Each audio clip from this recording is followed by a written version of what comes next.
In this video, I'm going to introduce you to some angles that are created when two lines are intersected by a third line. And when that happens, there are a total of 8 angles that are formed, as you can see in the picture here.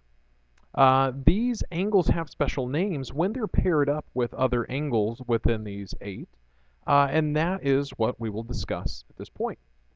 So first off, the name of the line that cuts through your two lines is called a transversal. Now, right now, we're just going to say that these two lines are just two lines. They may or may not be parallel. So regardless if these lines are parallel or not, the names that we are about to assign to these angles are okay. So the lines do not have to be parallel to get these names for these angles. Our first type of angle is called an alternate interior angles. They are located on alternate or opposite sides of the transversal. And again, remember the transversal is the line that intersects the two lines. And they're located on the interior of the two lines. And by the interior, we mean basically in between them. So notice on the outside here, these would be called exterior angles. And if we have angles bouncing around on the inside, these are interior angles. So I have an example here that angles 3 and 6 would be considered alternate interior angles. Notice that 3 and 6 are on alternating sides of the transversal, and they're both on the interior. Now, the one thing to specify here is that one alternate interior angle must be touching one of the two lines, and the other alternate interior angle has to be touching the other line. So for example, angles 3 and 4 would not be considered alternate interior angles. They are on alternating sides of the transversal, but we're not going to call them interior angles because they're both on the interior of the same line here. So angles 3 and 6 would be considered alternate interior. So I want to see if you can figure out what are the other two angles in this picture that would be considered alternate interior. So I'll give you 3 seconds to come up with what those are and write them down on your notes. 1, 1,000, 2, 1,000, 3, 1,000.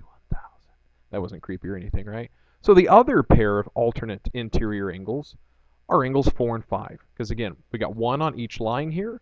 They are on alternating sides, but they're both inside.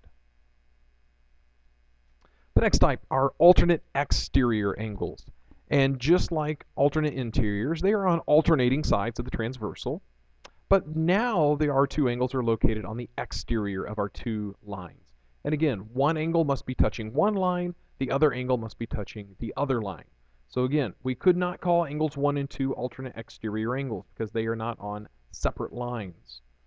So angles 1 and 8, they're on alternating sides of the transversal, and angle 1 is above and basically angle 8 is below. So can you determine another pair of alternate in or exterior angles that would be present in this picture besides 1 and 8? Again, I'll give you 3 seconds. The other pair of angles would be angles 2 and 7, because again, they are on alternating sides, and one of each are on the exterior of our two lines. Our next one are called same side interior angles. They are located on the same side of the transversal, and they're located on the interior. And again, notice, each angle is touching one of each of those lines. Again, we couldn't call, well really you couldn't call 3 and 4 same side interior because they're on alternating sides of the transversal. So you almost can't screw this one up. So as long as you're on the interior and you're on the same side. So if 3 and 5 are same side interior angles, what other angles would be considered same side interior? 3 seconds. The other two angles would be angles 4 and 6. Same side exterior angles. We have same side of the transversal. So I have angles 2 and 8 here. They're both on the right side, if you will, of the transversal. And they're both on the exterior of our two lines. So we'll just cut to the chase here. What would be the other example of same side exterior angles? 3 seconds. Your other two angles would be 1 and 7. Again, they're both on the left side, they're on the same side, and they're both on the exterior of our two lines. Now, our last type of angle. This is the one where you will kind of have to stop and think about it just for a little bit. It won't take too long to adapt to this, but they're called corresponding angles. And this is the only one where its name doesn't really give away its location. So to define corresponding angles, they are located on the same side of the transversal, but located either above or below each of the two lines. So for example, angle 1 is on the left side of the transversal, and it is above this line, above this top line. If I went down to the other line, then angle 5 is on the left side, and it is above this line. The one way I like to think about this is imagine you're at the mall, and let's say this is the second floor of the mall, and you're up at shop number 1. If you were to take the escalator down to the first floor, what shop would you be at correspondingly? You would be at shop 5.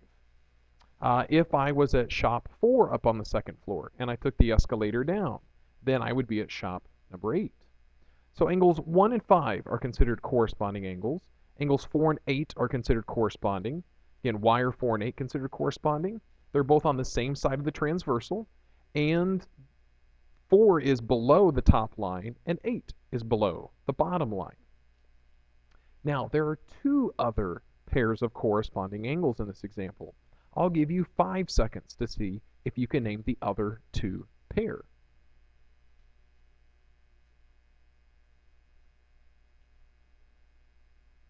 The other two are angles 3 and 7 are corresponding, and angles 2 and 6 are a pair of corresponding angles. Now, another thing that I've got listed right here is there are other angles present that we have discussed in the past, and other angles that have no special name. So not every pair of angles in this picture are special. So for example, angles 6 and 7.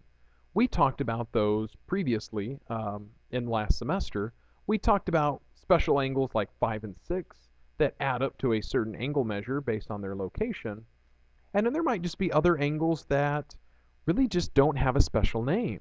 So if you saw an angle like, I don't know, 1 and 6, they almost kind of look like they're alternating corresponding angles, but there's no such thing as that.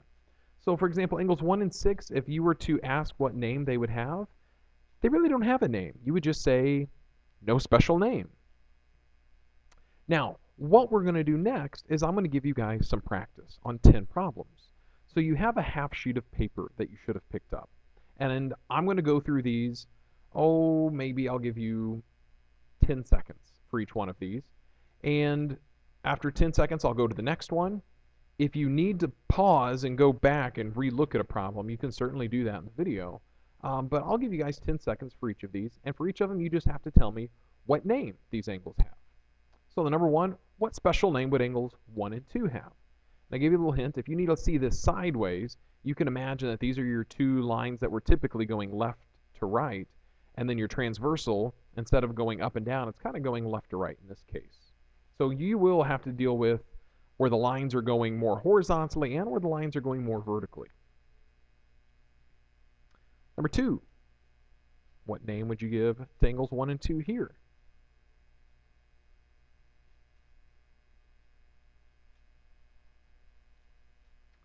Up next, number 3, what would you call these two angles?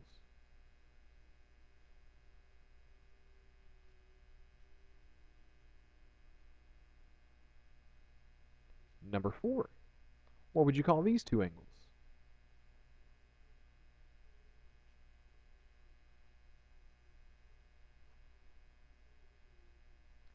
Number 5, what would you call these two angles?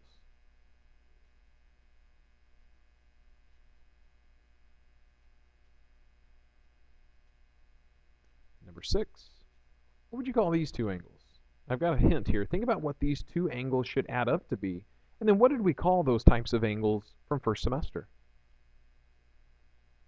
Actually, there's 2 different names you could give to these. I'm looking for one more than the other.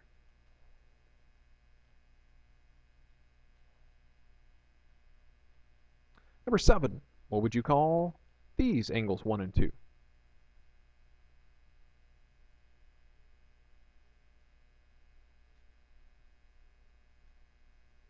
Number 8, what would you call these angles 1 and 2?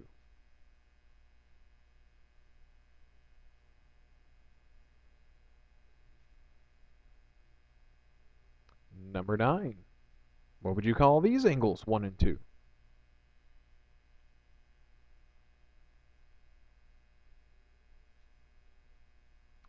And last but not least, number 10. What would you call these two angles? Now, in order to move on from here, you have to get all 10 of these angles correct. So when you're done with these, bring them up to my desk and I will check them for you. If you have 10 out of 10, you may move on to the next assignment. If not, I will tell you which ones you got wrong. You can go back to the video, rewind it back, and take a look at what those angles look like, and try again until you get all 10 correct. That is all.